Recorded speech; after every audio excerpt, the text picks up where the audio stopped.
ಜೊತೆಯೇ ಮೆಲ್ಲುವ ಕಲೆಯ ಜೀವನ ಜನುಮವೇ ಈ ಜನುಮವೇ ಆಹ ದೊರಕಿದೆ ರುಚಿ ಸವಿಯಲು ಈ ಜನುಮವೇ ಆಹ ದೊರಕಿದೆ ರುಚಿ ಸವಿಯಲು ಈ ಜಗವಿದೆ ನವರಸಗಳ ಉಣಬಡಿಸಲು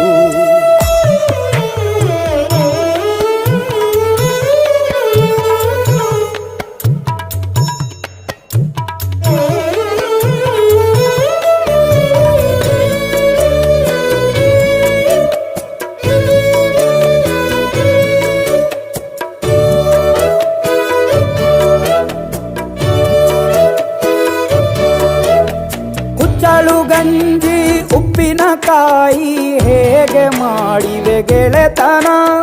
ತುಪ್ಪಕ್ಕೆ ಬಿದ್ದ